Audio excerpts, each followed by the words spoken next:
merci d'accepter de répondre à mes petites questions. Bonjour Sarah, bonjour tout le monde. Comment vas-tu? Ça va super et toi? Génial. Je suis à Paris en ce moment, donc tout va bien, tout va bien. Du coup, j'en profite pour rappeler que c'est une petite chaîne qui démarre. Donc, c'est la chaîne de mon agence de délégation, Fait du Web. Et l'idée, c'est de questionner des entrepreneurs qui commencent à rouler leur boss, à avoir, être passés par d'abord de petites routines et puis avoir un petit peu réussi à faire grossir leur business. Et on va parler de délégation. L'idée, c'est de te poser les questions autour de la délégation et de comprendre quelle a été ta façon à toi de déléguer. Mais avant de commencer, je vais te laisser te présenter afin qu'on comprenne où est-ce que tu te situes dans le système du web. Ok, très bien. Donc je suis Mentoami, donc je suis business coach. Je suis également formatrice et consultante en marketing. Donc j'ai créé mon entreprise il y a 5 ans. Donc j'ai d'abord démarré comme agence de communication. Donc l'agence existe toujours. Donc on accompagne les entreprises dans tout ce qui est création d'identité visuelle, site internet, etc.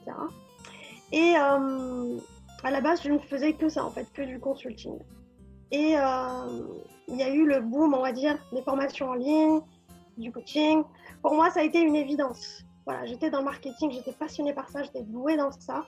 Et j'avais envie d'aller plus loin pour les personnes qui n'avaient pas forcément envie que quelqu'un mette la main dans ce que je faisais, en fait, pour eux, mais plutôt à apprendre à le faire eux-mêmes. Donc, j'ai créé des formations et des accompagnements en ligne. Donc aujourd'hui, je m'adresse essentiellement aux femmes. Donc pourquoi les femmes? Tout simplement parce que je me sens plus à l'aise. C'est quelque chose, c'est ma cible, c'est comme ça. Donc j'accompagne à la fois sur le marketing, la communication, le business en général, mais aussi la posture de chef d'entreprise parce que, comme je dis toujours, ce n'est pas ce qu'on fait qui est le plus important, mais c'est qui on est quand on le fait. Donc c'est vraiment ce côté leadership, mindset derrière les stratégies. Parce que les stratégies, en vrai, elles fonctionnent toutes. Mais est-ce qu'on se sent aligné quand on fait telle ou telle stratégie? C'est ça que je travaille avec mes clients. Super. De toute façon, on partagera tes réseaux sociaux, en tout cas les endroits où on peut plus facilement te trouver. Et puis j'imagine aussi maintenant te trouver et te regarder parce que grâce aux réseaux sociaux, on a très vite fait de trouver une vidéo qui réexplique tout ça et c'est toujours sympa de voir les gens s'exprimer. Ça donne envie d'être suivi par eux ou de les suivre. Moi, ça fait à peu près 3 ans que je te suis. Je me souviens, ça a commencé, j'étais sur Paris, on devait se rencontrer à un événement. Et puis ça s'est jamais fait, mais voilà, grâce aux réseaux sociaux, on reste, je garde un œil. Voilà, c'est la raison pour laquelle j'ai des questions à te poser parce que j'imaginais, mais tu vas m'expliquer si c'est vrai et comment tu fais. J'imaginais que pour grossir comme ça, tu as délégué.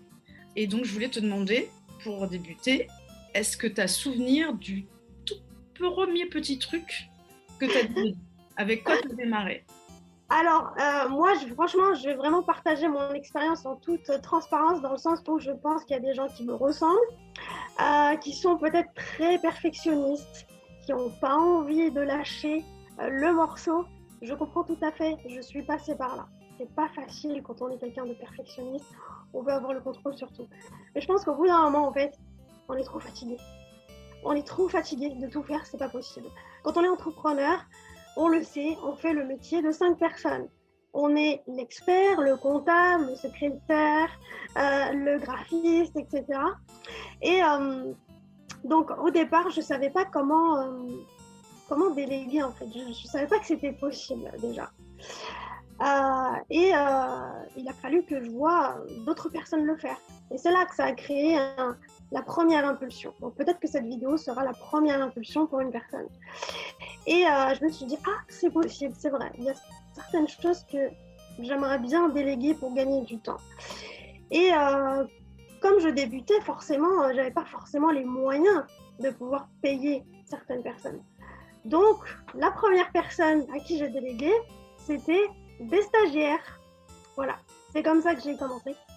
Des stagiaires graphistes, web designers, etc. Et La difficulté, on va dire qu'avec un stagiaire, c'est que justement, c'est pas son métier, c'est un petit peu plus compliqué. D'accord?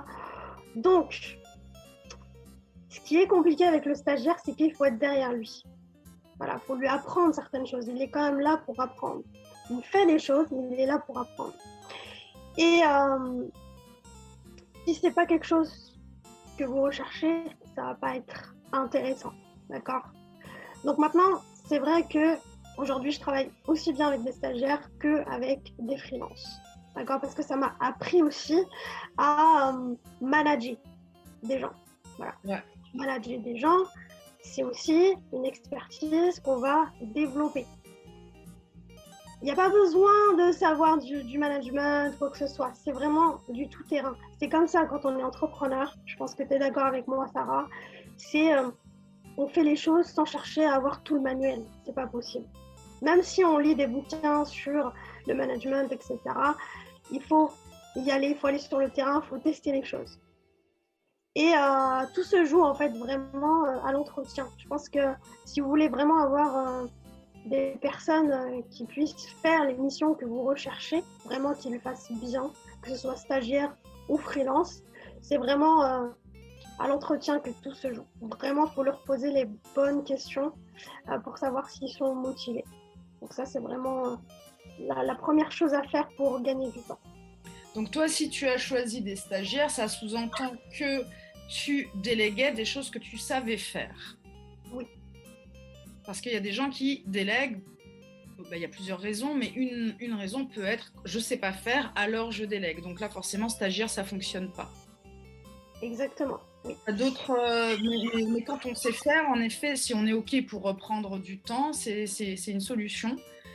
Mais comme je disais, voilà, forcément, si tu sais faire, ça va être toi qui passe en mode formatrice au début. C'est ça, exactement. Par exemple, comme je disais au début, j'ai une agence. Donc, tout ce qui est création de site internet, faire des logos, je sais faire. Mais aujourd'hui, c'est quelque chose que je ne fais plus. C'est quelque chose que j'imagine, que je mets en place le projet, mais tout ça maintenant, je le délègue à quelqu'un parce que je n'ai plus le temps de le faire. Je préfère m'occuper du client. Voilà. Donc, tu étais déjà en train d'anticiper sur une autre question que je voulais te poser, c'était de donner au moins 3 conseils pour réussir à déléguer, ou en tout cas, quand on déléguer correctement pour que ça fonctionne, qu'on soit satisfait, parce que sinon, j'avoue que c'est quand même assez douloureux. Donc, c'est de réfléchir à son entretien, aux questions qu'on a envie de poser. Tu as d'autres petits conseils comme ça? C'est de rester en contact avec la personne. Vraiment, le conseil, ce serait vraiment de rester en contact avec lui, dans le sens le motiver en fait. Rester en contact avec lui pour savoir ce qu'il fait, faire des comptes rendus pour qu'il se sente soutenu, qu'il ne se sente pas tout seul. Surtout que nous, on travaille en ligne, on n'a pas forcément, on n'est pas au bureau avec eux. Ça peut être plus compliqué pour les personnes qui sont en ligne. Donc c'est vraiment se dire au moins un créneau une fois par semaine, de s'appeler pour dire qu'est-ce qu'on fait pour la semaine, qu'est-ce que tu as fait la semaine dernière, qu'est-ce qu'on corrige, qu'est-ce qu'on met en place. Oui. Ouais, ça me donne des souvenirs. Je sais que une fois, j'avais délégué, parce que j'avais lancé 1 milliard de projets. Voilà, j'étais en période féconde. Oh là là, mais je ne sais pas ce qui m'avait pris, mais vraiment en mode boulimie. Oh, des idées. Donc, allez, je lance. Donc, je délègue tout. Hein. Papa. Mais en fait, j'ai trop lancé d'un coup. Du coup, je les ai perdus dans la nature. J'avais pas trop le temps. Et puis, tu fais un peu genre, ah, c'est bon, ils vont gérer. Mais non, en fait. Voilà, là, ça manquait de management, par exemple. Et les mois passent et j'en étais au même point presque que si j'avais, pour le coup, essayé de le faire toute seule. Mais parce que vraiment, humainement, je les avais abandonnés. Je prenais pas trop de nouvelles. C'était juste quand on y pensait, on voyait que non, ça n'avait pas avancé beaucoup. Et c'est vrai qu'il faut quand même rester maître à bord. Hein. Oui, sinon ils ne sont pas impliqués. Sinon ils ne sont pas impliqués, ils ne sont pas engagés. Et c'est pour ça que c'est important à l'entretien de leur poser cette question. Qu'est-ce que tu as envie de faire comme mission? Et rien que le fait qu'ils le disent, qu'ils le verbalisent, ce que j'ai envie de faire, c'est comme s'il s'engageait lui-même. Il crée une promesse en fait. Donc, c'est un peu, lié et en même temps, encore un autre conseil, c'est de créer de l'engagement, créer une collaboration, une vraie collaboration, un partenariat. Oui, exactement. C'est important. Je pense qu'il n'y a plus cette notion, on va dire, de hiérarchie d'avant. Voilà, c'est le manager et tous les autres, c'est les employés. C'est vraiment horizontal. Voilà, il faut se dire, voilà, on est tous sur la même ligne. J'ai envie que dans mon équipe, ce soit que des A-players. Je ne suis pas au-dessus d'eux, ils ne sont pas en dessous de moi. On fait tous un travail dans lequel chacun est dans sa zone de génie. Certes, il y a des choses que je ne sais pas faire et des choses que je sais faire, mais ça, j'ai pas envie de le faire parce que je maîtrise autre chose dans lequel je suis vraiment dans ma zone de génie. Donc, je préfère le confier à quelqu'un qui sera dedans à 200%, plutôt que moi à moitié. Ça me renvoie vers la question que je pose quasiment à chaque fois, c'est est-ce que du coup, tu penses que tout se délègue? Ou il y a vraiment des choses ou bien que tu ne veux pas déléguer, ou tu as la conviction qu'on ne peut pas tout déléguer? Je pense qu'on peut tout déléguer sauf sa zone de génie. Sa zone de génie, ça peut être, voilà, moi j'ai envie juste de coacher les gens. Ça, je peux pas le déléguer. Il n'y a que moi qui peux le faire. Faire des lives, il n'y a que moi qui peux le faire.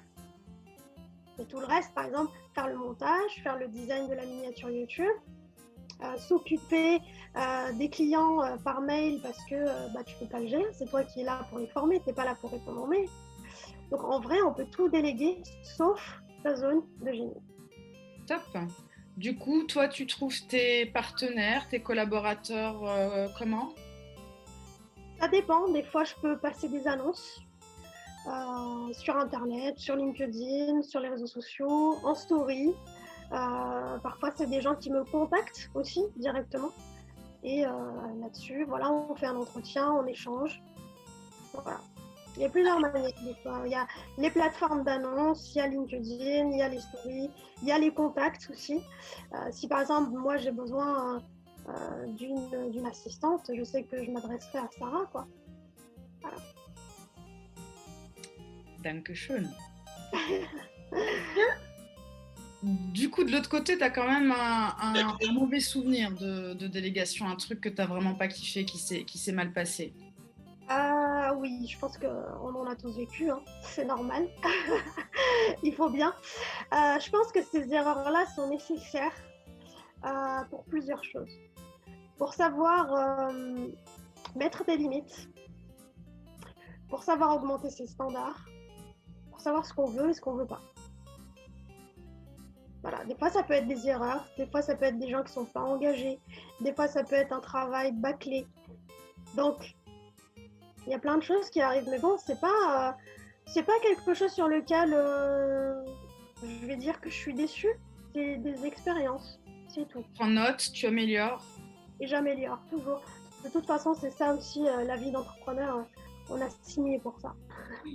Non, c'est important parce que j'entends souvent non, mais ça marche pas, j'ai déjà essayé. Et en fait, la personne a essayé une fois, ça s'est pas bien passé.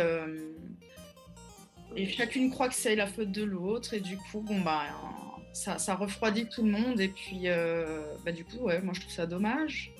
Ouais, c'est triste de dire ça après juste une seule expérience. Non, parce que tous les humains ne sont pas comme ça. Imagine si on faisait ça en couple. Ouais, c'est comme si on disait, voilà, j'ai eu une mauvaise expérience avec un mec et tous les mecs sont comme ça, en fait. Bah non, ça serait triste et ça deviendrait une mauvaise croyance, en fait. Top. Comme je t'ai dit, la petite vignette de miniature sur lesquelles justement les stagiaires s'entraînent sera unique, portera un mot important pour toi. Donc je vais te demander ton mot de la fin, avec quoi tu as envie qu'on reparte de ce que toi, vraiment précisément, as à dire sur la délégation. Souvent, ça répond à déléguer, c'est la clé. Et la clé, ça pourrait être quoi la clé? La clé, c'est de prendre des risques.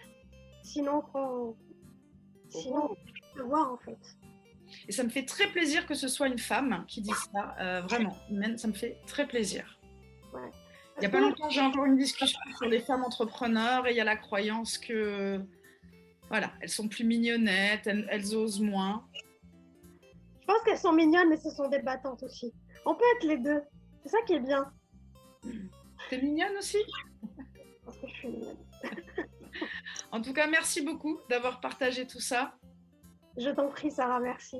Et à bientôt. Merci, Imen. Bientôt.